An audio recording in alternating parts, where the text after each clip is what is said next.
Guys, customer service jobs are just on the precipice of being completely gutted. And I don't think enough people are talking about this. I don't think enough people are concerned about this. I mean, we're already seeing tens of thousands of customer service reps being replaced. And by the way, this is the worst that AI technology will ever be. It's only going to get better. I mean, if you just look where AI technology was just a year ago, it's grown by leaps and bounds, both in scale and scope and speed, the quality.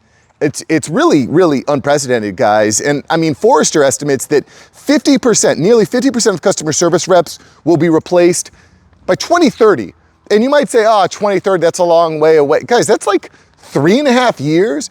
And it's not like, half of these customer service rep jobs are just gonna be fired overnight. No, we're gonna continue to see large swaths of customer service rep jobs close down. And by the way, I've got some friends that are in customer service. I have a buddy that works in a call center, and we were talking about this, and it's a scary, scary thought, because you're just putting, you're putting all these AI, all these software guys on the street, you're putting all these call center guys on the street. I mean, things have kind of calmed down a little bit, but I think the tidal wave is coming. I really, really do believe. That's why I'm here 6 days a week shooting those videos. And if you're new here, make sure you subscribe to the channel. And if you want to get crazy, you can join the community by just hitting the join button in the button below. You get a bunch of different perks. It's totally free for 30 days. You can check it out. Anyway, the reality, guys, is that customer service is being completely upended. And the vice president over at Forrester, Leggett, says, quote, AI agents are not just reducing costs in customer service, they are redefining what customer service work actually is. Hold that thought, that's important. Over the next few years, we will see fewer people answering routine questions and many more people directing, coaching, and governing AI systems that interact with customer service at scale. Now, if you've been subscribed to the channel, this type of language shouldn't sound like a surprise. I know this sounds like a huge surprise to a lot of people out there, but if you've been subbed to the channel, it would not. This is something that we've really been seeing in code writing and software development, but it certainly applies here to customer service. And same with marketing, same with sales. It's all about orchestrating and conducting AI agents. I've said this before, guys, this is the year where companies stop looking at AI as a tool and they start looking at AI as an employee. Redesigning org charts, org structure, etc. Anyway, today what we're gonna do is we're gonna go a little bit deeper into customer service, the replacements that are already happening, examine where AI might be falling short, which leads to opportunities for you to remain hired, and also look at strategies to remain competitive again in this new AI world. And I think first, guys, we need to establish that AI replacement of customer service reps isn't theoretical. I listened to the All In podcast, and David Sachs is funny. He's the AI czar over the Trump admin. And he's like, oh, there's no proof that AI is replacing jobs. And I gotta say, David, I agree with you on all the things, but that is hokey pokey, dude. It very, very clearly is. This week, Uber cut 10% of its customer service staff for AI. And we covered that in a video this week. I'll post a link to that video here so you can see more closely what happened at Uber. But the reality, guys, is that they're not the only ones. We also saw layoffs at Microsoft, Commonwealth Bank of Australia, and Hyatt. They have all deployed automated chat and voice systems to handle customer service calls that were previously handled by humans. And let's be clear, guys, if you can replace a human with a bot and save money, they're gonna do it. They're absolutely going to do it. I mean, if you run a business, it's all about increasing margins, scaling up, you save money to make money, you save money, then you could still hire back humans for other roles, but let's face it, if you're a customer service rep, and you get fired, what are you gonna do? You can't just turn around and be like, oh, I'm a software engineer now, or I'm a sales guy now. No, it takes a little bit of time to ramp up. Meanwhile, your wife is pissed, your kids are embarrassed to say their dad lost their job. What are you gonna do? You gotta prepare ahead, boys, you gotta prepare ahead. I think what's really not being talked about, though, is that it's not necessarily, it's not theoretical. What's interesting to me is when the tech companies go to a corporation or an enterprise, they're selling the fact that you're gonna save money. They're going to these companies and saying, hey, use our bots, you're gonna save a bunch of money on labor costs. And that's not really being talked about. It's not a popular thing, but the tech companies are absolutely selling that way. Another big story is Salesforce. Salesforce, we covered this last year. Again, I'll post a link to the video here because I think it's very, very pertinent. Salesforce last year cut 4,000 customer service roles for AI agents, and the CEO, Mark Benioff, was very loud about how powerful, how good, how effective these AI agents were, and will be.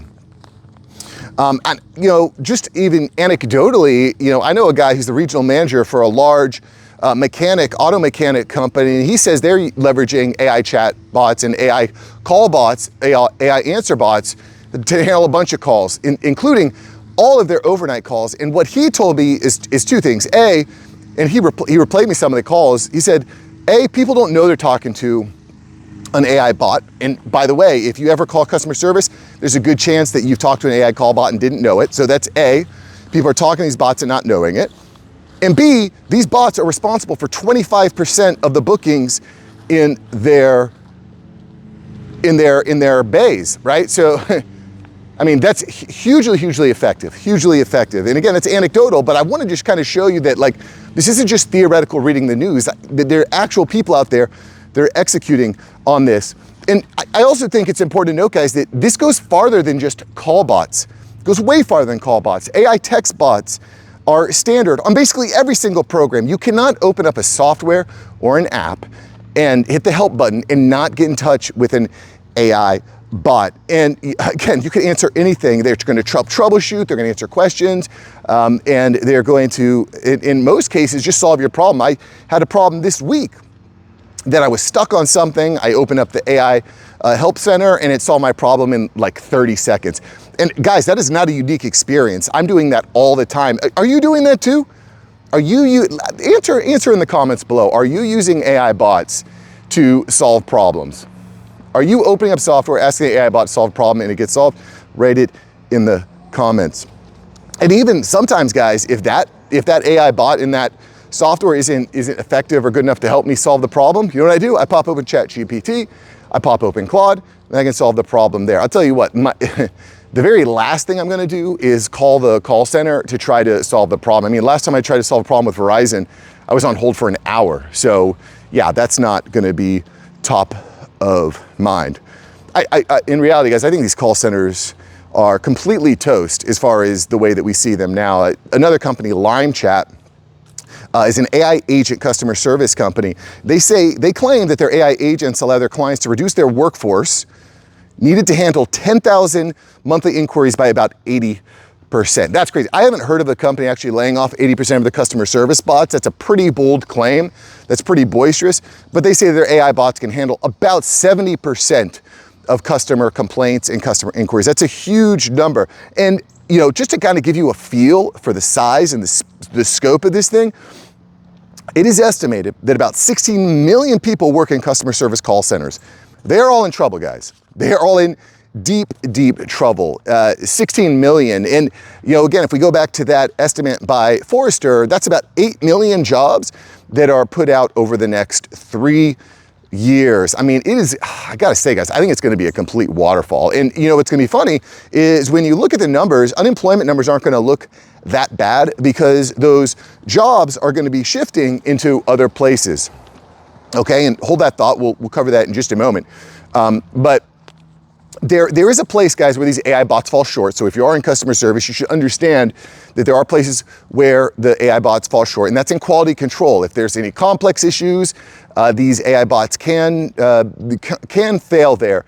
And that is something that we've seen companies like Klarna and Salesforce actually deal with and handle. If you fire too many people, quality control drops, you're gonna hire new people back. But what I don't want is you get too comfortable. If you're in a customer service role, you should absolutely be thinking about how you can adapt. And this is especially a problem for entry-level workers. I mean, if you are in customer service, I think there's a couple different things you can do and should do. The first thing would be to become, assuming you want to keep your job, you need to become an expert in your company. You need to know the company, you need to know the product, you need to know your customers, you need to really understand it. And you might say, Mark, that doesn't sound like fun.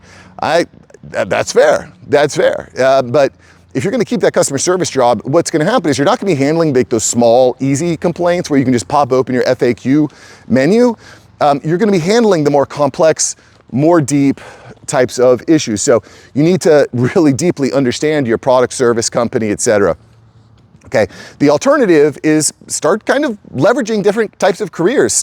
Maybe that means going back to college, which in most cases I don't recommend because it's just huge amounts of money.